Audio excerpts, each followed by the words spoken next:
अस्सलाम वालेकुम, I am Kamal. Welcome to bio vibe. आज की वीडियो में हम डिस्कस करेंगे क्लास 9 के चैप्टर नंबर 3 को। हमारा टॉपिक है दी सेल। सबसे पहले देख लेते हैं कि सेल है क्या। सेल एक बेसिक यूनिट ऑफ लाइफ है।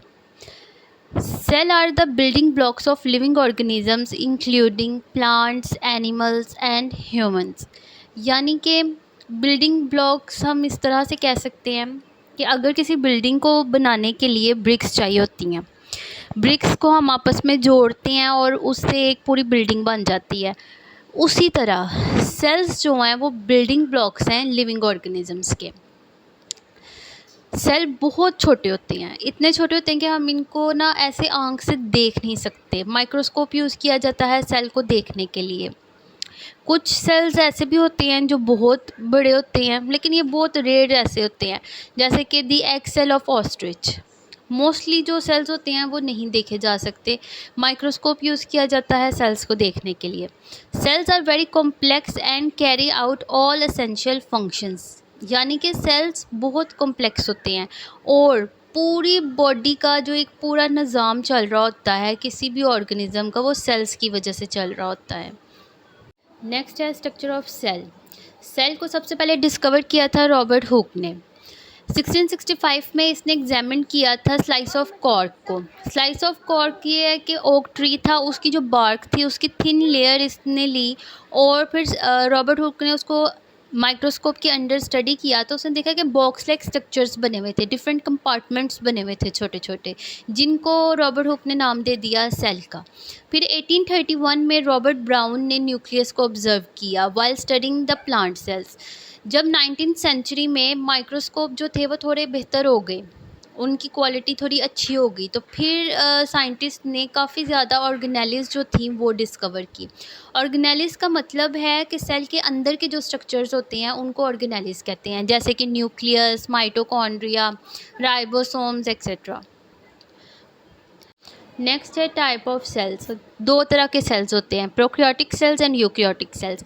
प्रोकैरियोटिक सेल्स जो होते हैं ये सिंपल होते हैं, इनमें मेम्ब्रेन बाउंडेड ऑर्गेनेलिस नहीं होती और इनका न्यूक्लियस प्रोमिनेंट नहीं होता। दूसरे हैं यूकैरियोटिक सेल्स, ये कॉम्प्लेक्स होते हैं, इनमें मेम्ब्रेन बाउंड ऑर्गेनेलिस होती हैं और इनका न्यूक्लियस प्रोमिनेंट होता है। अब हम डिस्कस करेंगे सेल के डिफरेंट स्ट्रक्चर्स को और उनके फंक्शन को। सबसे पहले है सेल वॉल। सेल वॉल क्या है? सेल वॉल एक रिजिड नॉन लिविंग वॉल है अराउंड सेल मेम्ब्रेन। ये बैक्टीरिया में, फंगी में, प्लांट्स में और सम प्रोटिस्ट में देखी जाती है। अब इसका फंक्शन क्या है? सेल वॉल का फंक्शन है कि ये सेल को शेप, स्ट्रेंथ और प्रोटेक्शन प्रोवाइड करती है। दूसरा ये कि ये सपोर्ट करती है इनर लिविंग मैटर को, यानी कि प्रोटोप्लाज्म को ये सपोर्ट करती है। सेल वॉल के 3 लेयर्स हैं, primary wall, middle lamella and secondary wall. अब हम बारी बारी देखते हैं कि इन सारी वॉल्स का क्या फंक्शन है और ये किससे कंपोज होती हैं। सबसे पहले है primary wall. Primary wall present just above the cell membrane, यानी कि प्राइमरी वॉल सेल मेम्ब्रेन के बिल्कुल ऊपर होती है और ये कंपोज होती है cellulose, hemicellulose and pectin से। जो सेलुलोज हैं वो फाइबर्स बनाते हैं और ये फाइबर्स जो होते हैं क्रिस क्रॉस की फॉर्म में होती हैं।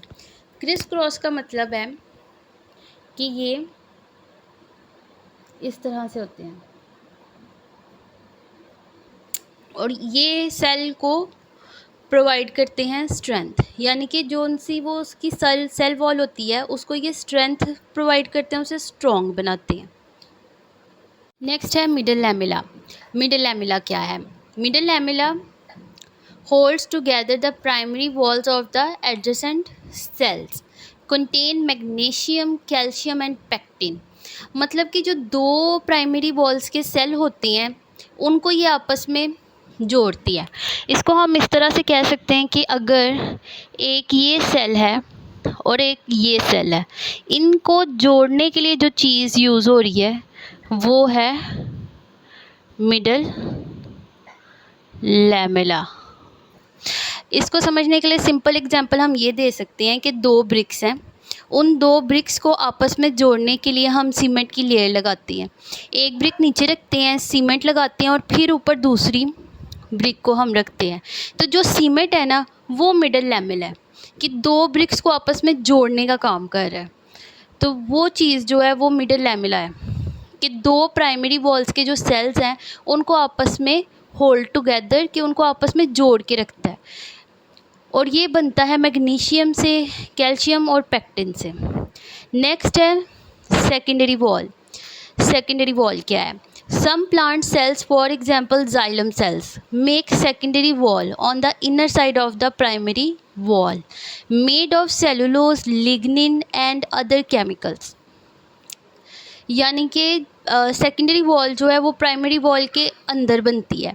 होता है ऐसे कि जब एक प्लांट सेल की ग्रोथ स्टार्ट होती है तो उस पर पहले प्राइमरी वॉल बनना शुरू होती है।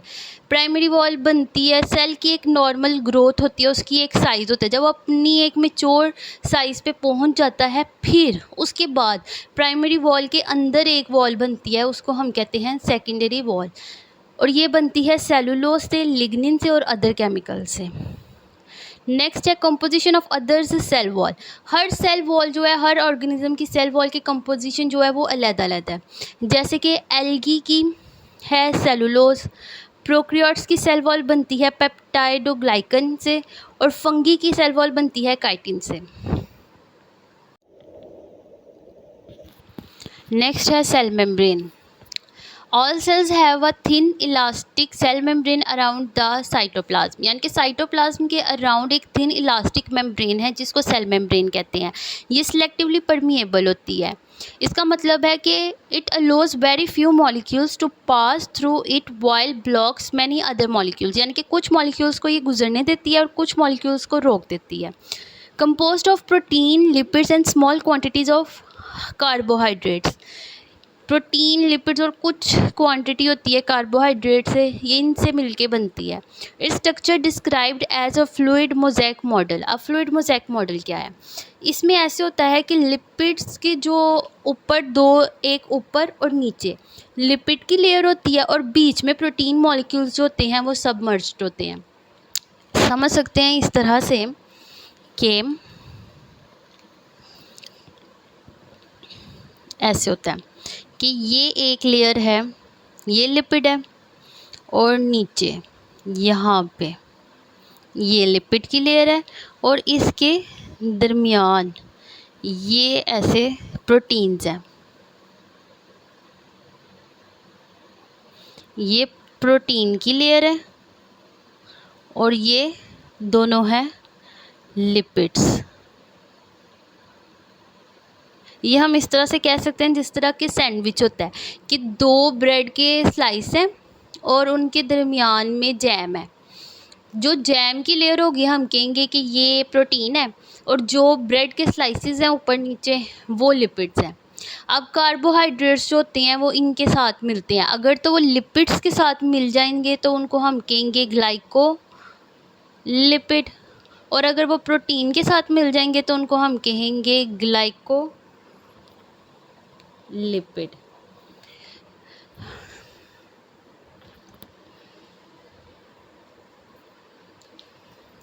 नेक्स्ट है in eukaryotic cells many organelles, for example mitochondria, chloroplast, Golgi apparatus, endoplasmic reticulum and lysosomes are also bounded by membrane. एक तो ये है कि सेल की एक मेम्ब्रेन है, ये सेल है और ये सेल की मेम्ब्रेन है। अब इसके अंदर जो डिफरेंट ऑर्गेनेलिज हैं उनकी अपनी अलग से मेम्ब्रेन होगी। नेक्स्ट है cytoplasm, jelly like substance that fills the inside of a cell, complex mixture of water, proteins, enzymes, salts and other substances। यानी कि ये एक सेल है। अब जो इसके अंदर ये जो सारा इसका ये स्ट्रक्चर होगा जो एक जेली लाइक होगा, ये साइटोप्लाज्म है। अब जो बाकी सारे ऑर्गेनेलिज हैं ना वो इसके अंदर होते हैं और ये जो सारा जेली लाइक सब्सटेंस है ये बनता है वाटर से, प्रोटीन से, एंजाइम से, सॉल्ट से और अदर सब्सटेंसेस से। अब साइटोप्लाज्म का फंक्शन क्या है? Provide medium for organelles to move and function, यानी कि ऑर्गेनेलिज को मीडियम प्रोवाइड करता है कि वो मूव करें और अपना फंक्शन परफॉर्म करें। Help in the transport of material throughout the cell, transportation में हेल्प करता है। Act as the site of various metabolic reaction, कि जो डिफरेंट रिएक्शंस हो रहे होते हैं सेल में उनको जगह प्रोवाइड करता है। Store food and waste of the cell, जो सारा खाना है, वेस्ट मटेरियल है, वो सेल का स्टोर करता है। अब नेक्स्ट है न्यूक्लियस। न्यूक्लियस जो है सेल का सबसे इम्पॉर्टेंट पार्ट है, क्योंकि पूरा सेल जो है, जिस तरह एक इंसान की पूरी बॉडी को उसका ब्रेन कंट्रोल करता है, उसी तरह सेल को कंट्रोल करता है nucleus. All eukaryotic cells have a prominent nucleus. जो यूकैरियोटिक सेल्स होते हैं उनमें न्यूक्लियस बिल्कुल प्रोमिनेंट होता है। एनिमल सेल में न्यूक्लियस बिल्कुल सेंटर में होता है, और प्लांट सेल में न्यूक्लियस जो होता है वो साइड पे होता है। वो साइड पर इसलिए होता है क्योंकि प्लांट सेल्स में वैक्यूल का साइज़ ज़्यादा होता है, वो सेंटर में होता है, और ये न्यूक्लियस को साइड पे पुश कर देता है। Act as a control centre, वही बात कि जिस तरह पूरा ब्रेन बॉडी को कंट्रोल करता है, उसी तरह सेल को कंट्रोल करता है न्यूक्लियस। अब स्ट्रक्चर देख लेते हैं न्यूक्लियस का। सबसे पहले है nuclear envelope. Nucleus is bounded by double membrane, जो उसकी बाहर की बाउंड्री होती है उसको हम न्यूक्लियर एनवेलप कहते हैं। नेक्स्ट है nuclear pore.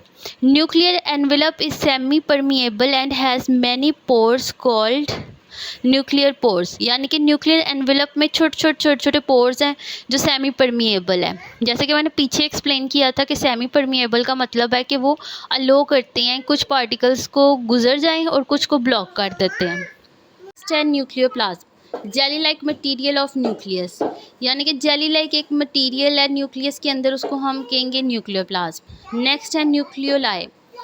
In nucleoplasm, there are one or more small bodies called nucleoli, कि स्मॉल बॉडीज़ जो है न्यूक्लियोप्लाज्म में उनको न्यूक्लियोलाई कहेंगे।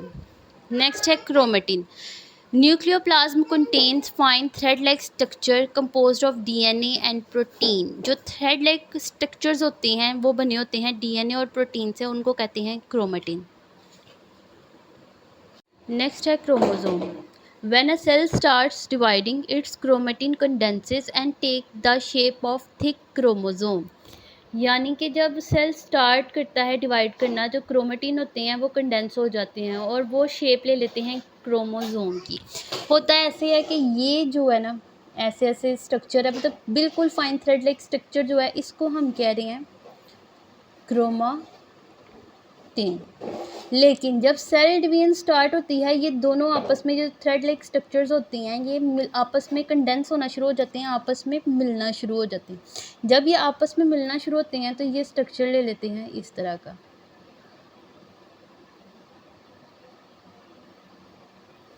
तो ये बन जाता है क्रोमोसोम।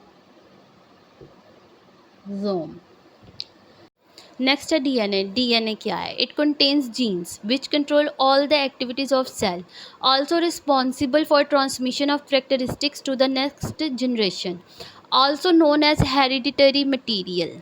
यानी कि जो डीएनए है उनके पास होते हैं जीन्स। अब जो जीन्स है ना, इनके अंदर सारी इंफॉर्मेशन जो होती है ऑर्गेनिज्म की, वो जीन्स में स्टोर होती है। जीन्स का फंक्शन ये होता है कि हर चीज़ इस पर इंफॉर्मेशन स्टोर है, कि आंखें कैसी होंगी, बाल कैसे होंगे, सब कुछ क्या चीज़ कैसी होगी, जीन्स में इंफॉर्मेशन स्टोर है। अब ये डीएनए जो होता है, जो जीन्स होते हैं बेसिकली, वो रिस्पॉन्सिबल होते हैं, एक जो करेक्टरिस्टिक्स है उसको एक जनरेशन से दूसरे जनरेशन में ट्रांसफ़र करते हैं। नेक्स्ट है prokaryotic nucleus. Do not contain prominent nucleus. Their chromosomes are made of DNA only and float in the cytoplasm। जैसे कि पीछे हमने ये बात की थी कि जो यूकैरियोटिक हैं उनमें न्यूक्लियस प्रोमिनेंट होगा, प्रोकैरियोटिक में न्यूक्लियस प्रोमिनेंट नहीं होगा। इनके जो क्रोमोसोम्स हैं वो सिर्फ डीएनए से बने होते हैं। यूकैरियोटिक के जो क्रोमोसोम्स हैं वो डीएनए और प्रोटीन से बने हैं, और ये फ्लोट्स कर रहे होते हैं साइटोप्लाज्म में, यानी कि इनका न्यूक्लियस प्रोमिनेंट नहीं है, तो इसलिए वो ऐसे ही बस फ्लोट कर रहे होंगे।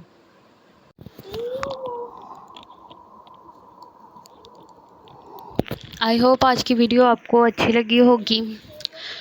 If you have any question you can ask in the comment section. Please like, share and subscribe the channel. Bye. Thank you.